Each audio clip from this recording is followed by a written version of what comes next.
Malsoon has lived a hard life. She lost her husband when she was still young, and from then on she poured everything into raising her son, Hyun-chul, alone. She worked any job she could find, sacrificed every dream she ever had, and built a life through sheer grit and stubborn will. Now in her old age, she lives under the same roof as her son, who has grown into a respectable university professor, alongside her daughter-in-law, Aja, her grandson, Ji-ha, and her granddaughter, Hana. But the years have turned Malsoon into something of a storm in human form. She is bossy, shameless, and endlessly opinionated. She tells everyone around her how to live, picks arguments for the smallest things, and refuses to back down. To her, this is just who she is, someone who speaks the truth. But to her family, especially Eja, it feels like living with a tyrant. She is already depressed, medicated, and weighed down by housework, and Malsoon's constant nagging only makes things worse. When Malsoon isn't clashing with her family, she works at a small cafe with her childhood friend, Mr. Park. Their bond is genuine, but it doesn't keep trouble away. The cafe is also the favorite spot of Okja, a woman Malsoon despises. Okja flirts shamelessly with Mr. Park, throwing cutting remarks at Malsoon every chance she gets. One day the insults go too far and Malsoon, never one to back down, lunges at her. What begins as bickering quickly turns into a physical scuffle. Mr. Park, desperate to stop them, tries to break it up but ends up injured in the process. Later that night, his daughter Na-young scolds him, angry that he always gets hurt because of Malsoon. And right on cue, Malsoon herself appears, scolding her for speaking so harshly to her father. When Na-young demands an apology, Malsoon flatly refuses. She storms off, leaving behind a bag of peaches as a gesture of care for Mr. Park. But Na-young is bewildered. If Malsoon is truly so close to her father, how can she not know he's allergic to peaches? Meanwhile, across town, music producer Sung-woo is having a terrible day. He's forced to sit through endless auditions of young musicians, all identical in style, flashy looks, shallow voices, and no soul. Frustrated, he vents to his assistant, Soo-yeon. She jokes that maybe the only people who can sing with real soul are the elderly, and they should just hire an old ghost singer for the kids to lip-sync. A joke, but one that feels strangely prophetic. Back at home, tensions rise again. Ji-ha, Malsoon's grandson, tries to sneak out for an audition. His mother Aja catches him and scolds him, insisting his future lies in academics, not music. But Malsoon interrupts, siding with her grandson. She remembers her own struggles and doesn't want him to throw away his dreams just because the world says so. She secretly slips him some cash and sends him off with encouragement. Aja, furious, tells Malsoon to stop interfering with her children's upbringing. But Malsoon just waves her off. What does Aja know of real struggle, living comfortably with a husband who provides, while she herself once fought tooth and nail just to survive? Unfortunately for Ji-ha, the audition is a disaster. His band plays well, but their lead singer, careless and unprepared after nights of clubbing and smoking, completely ruins it. When Ji-ha calls her out, she quits on the spot. His dreams crash before they can even take off. That evening, Malsoon returns home from groceries and finds Aja collapsed on the floor. Panic erupts. She's rushed to the hospital, and after surgery, the doctor delivers the warning. Aja needs absolute rest and a stress-free environment. Hyun-chul, desperate to protect his wife, decides there's only one solution. His mother has to move out. The children discuss it. Hana agrees, Ji-ha protests, but Malsoon overhears everything.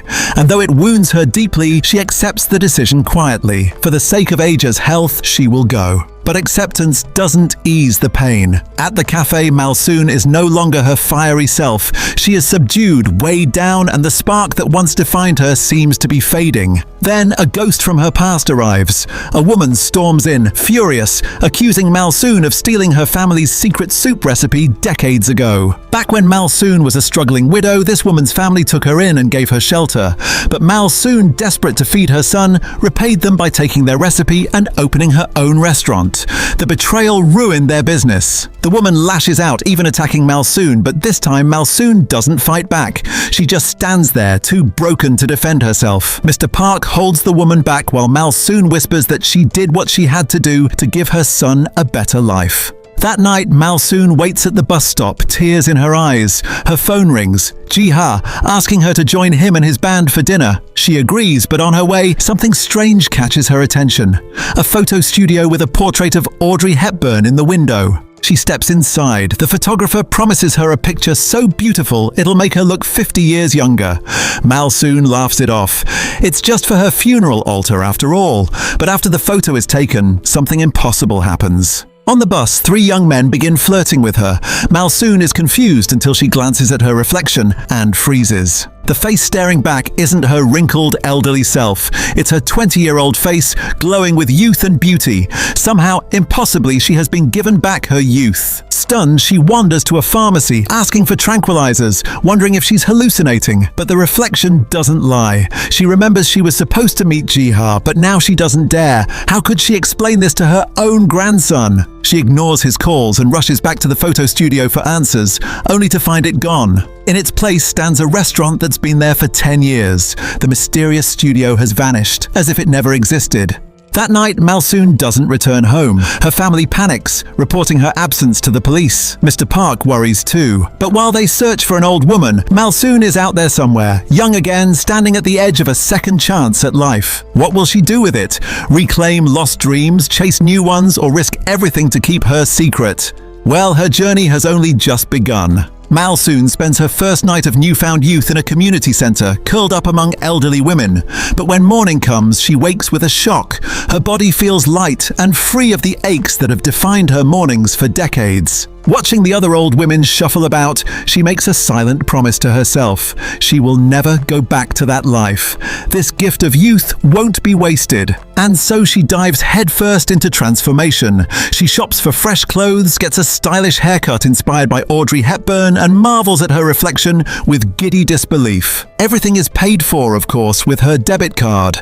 Her wrinkled hands may be gone, but her bank account remains very real. With her new identity, she pays a visit to Mr. Park's house, asking to rent the spare room he's offering. When asked her name, she smiles mischievously and answers, "Oh, Duri," a playful mispronunciation of Audrey. For now, her secret is safe. To reassure her family, she leaves a note at their home's door, letting them know she's safe, though she dares not face them yet. The next day, Malsoon accompanies Mr. Park to the cafe. Surrounded by elderly patrons, her youthful face sticks out awkwardly. When Okja takes her turn at karaoke and delivers her usual mediocre performance, Malsoon steps up next. What follows stuns everyone. With raw emotion pouring from her voice, she sings with a passion and soul that silences the room. The audience erupts in applause, giving her a standing ovation. But it isn't just the old cafe-goers who are moved. Ji-ha, who had come searching for news of his missing grandmother, watches in awe. And by chance, producer Seung-woo and his assistant Soo-yeon are nearby. Drawn in by her voice, they step inside just in time to witness her performance. For them, she is exactly what they've been searching for. Overwhelmed, Malsoon bolts before anyone can approach. Terrified, Ji-ha might recognize something familiar in her mannerisms. Later that evening, Ji-ha visits Mr. Park at his home and finds Malsoon there. Seeing his sadness, she agrees to his unexpected request to become the new vocalist for his band. The next day, she meets the band and recoils at the chaos. Long hair, heavy makeup, metal music that sounds to her like nothing but noise. She suggests something brighter, more cheerful. The young men scoff, but one playful wink and a blown kiss from Malsoon is enough to melt their resistance. They adjust to her style, and not too long after, they're playing in a park. The audience adores them, stuffing money into their tip jar until it overflows. Their first bar performance follows shortly after. Gone are the leather jackets and harsh looks. Instead, the band adopts Malsoon's cuteness and charm. To their shock, the crowd loves it. What began as resistance becomes undeniable success. Meanwhile, fate continues to push Malsoon into Seung-woo's orbit. One evening, she clashes with a mother on the train, and Seung-woo notices. When she leaves, he follows her into the streets, but his attempts at subtlety fail, and Malsoon quickly confronts him, accusing him of being a stalker. When he tries to stop her from walking away, he accidentally tugs her blouse too far down, leading her to burst into tears and scream for help. The police arrive and Malsoon, ever mischievous, accuses Seung-woo of inappropriate behavior. The poor man is dragged away in handcuffs while Malsoon smirks privately, pleased with her little act of revenge. The next day, she accepts Ji-ha's invitation to lunch with his family. Carrying her signature purple umbrella, she steps back into the home she once ruled as grandmother. Aja, healthier and calmer now, welcomes her politely. But Hana, still bitter, is openly rude. Ji-ha defends her, blaming their grandmother's influence for Hana's behavior. Words that pierce Malsoon's heart like a dagger. While waiting for lunch, she convinces Ji-ha to show her his grandmother's room. Pretending to be curious, she secretly searches for her personal stamp, something she needs since her family has blocked her debit card. Meanwhile, Sung-woo continues rejecting hopefuls at auditions until finally Malsoon and Ji-ha's band arrive. The moment she sings, he knows this is the voice he's been searching for. Without hesitation, he offers them a contract and the band eagerly accepts. That evening, Malsoon returns to her room only to find a bag with her dentures hanging from the clothesline. Mr. Park sneaks up and tries to knock her out, convinced she's an imposter who killed the real Malsoon. But she quickly overpowers him and ties him up. Even bound, Mr. Park begs her to finish the job, claiming he can't live in a world without Malsoon. Through tears, he reveals his past. As a boy of 13, orphaned and alone, it was Malsoon's family who took him in, and it was Malsoon's smile that gave him strength to keep living. His words crack her tough facade. She leans in, smiles softly and asks, "Why don't you recognize me?" For a long moment, he studies her face. Then realization dawns. The woman before him is indeed Malsoon, his old friend reborn. Later, Malsoon asks Mr. Park for a favor. She doesn't want her family consumed by worry anymore, so Mr. Park invites Hyun-chul and Eja over and tells them what they most need to hear, that Malsoon is alive, safe, and finally living the life she always wanted. He adds that she needs her debit card reinstated so she can continue her journey without burdening them. The very next morning, Malsoon waits at the bus stop waiting for Mr. Park. He came with a motorbike and a rocker look. In his hand, a single flower trembles. He thrusts it toward Malsoon, trying his best to look cool. Teenagers nearby giggle, and even Malsoon scolds him for his ridiculousness, but she still accepts the ride. Together they arrive at the TV studio where destiny awaits. On stage, Malsoon doesn't simply sing. She pours her soul into the microphone, memories of her late husband, of first love, of loss, and the lonely years raising a child on her own, all crashing through her voice like waves. By the final note, tears streak her face. The audience, captivated, erupts in applause. They don't just hear her, they feel her. For a brief moment, joy follows. The band celebrates at a water park with Sung-woo, Soo-yeon, and Mr. Park. But the fun turns dangerous when a massive wave knocks Malsoon and Mr. Park under. He is carried unconscious to the shore while Malsoon is dragged to safety by Sung-woo. He sits with her at a table trying to peel back the mystery of who she really is. She dodges his questions, shy and afraid, but in her heart she feels an attraction blossoming. Their tender moment shatters when Sung-woo notices her injured foot. Around the cut, the skin has wrinkled, aged. Horrified, Malsoon rushes away under the excuse of visiting a hospital. Days pass, the band's future wavers. While recording their first single, another producer dismisses Ji-ha's heartfelt ballad, claiming it doesn't fit the group's image. Humiliated, Ji-ha storms out. Malsoon chases after him, pleading for understanding, but his pride lashes out. He accuses her of sleeping with Sung-woo. Her hand strikes his cheek, not once but several times before she softens, taking him out to lunch to gently but firmly set the record straight. That night, Hyun-chul checks on Ji-ha, who has buried himself in composing a new song. He praises his son's work, but his gaze lingers on a photo of the band. Later, rummaging through old albums, he notices the uncanny resemblance between the young singer and his own mother. A truth begins to flicker at the edges of his mind. In the following days, Sung-woo takes Malsoon on a date. Under the gentle sway of the park's trees, he confesses his feelings. She turns him down, the weight of years pressing down on her heart. He misreads her words, thinking she considers him too old. Before parting, he gives her a hair clip and a tender kiss on the forehead. Now comes the night of the grand performance. The band prepares, but Ji-ha is trapped in traffic.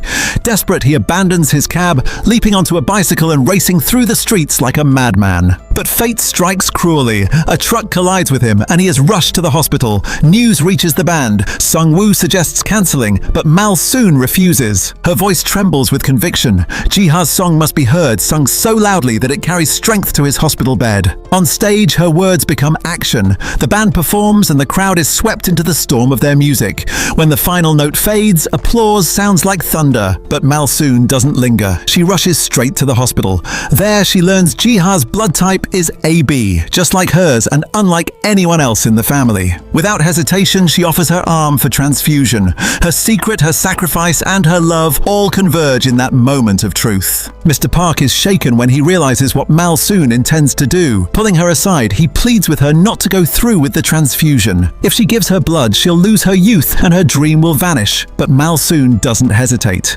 Her grandson's life is worth far more than holding on to borrowed time. But Hyun-chul overheard everything. With tears in his eyes, he begs her not to sacrifice again. She already gave up her dreams once for him. He can't bear to see her do the same for Ji-ha, but Malsoon gently shakes her head. As the transfusion begins, Malsoon feels the magic unravel. Blood flows into Ji-ha's fragile body while her own transforms back into its wrinkled, elderly form. It's the ultimate act of love, trading her youth for his future. A year passes, Ji-ha is healthy again, his band thriving with Hannah as their new vocalist. Malsoon, Aja and the rest of the family are closer than ever, always in the front row cheering them on. Meanwhile, Mr. Park makes his own fateful choice. At the mysterious photo studio, James Dean's picture now hangs in the window, a silent promise of what's possible. When he emerges with his new, handsome young face, he heads to the bus stop where Malsoon's standing. The teenagers who once mocked him now watch in awe, but for him there's only Malsoon. She climbs onto his bike, scolding him with a smile for never telling her about his peach allergy. Together they ride off, two souls bound not by age, but by love that time itself cannot undo.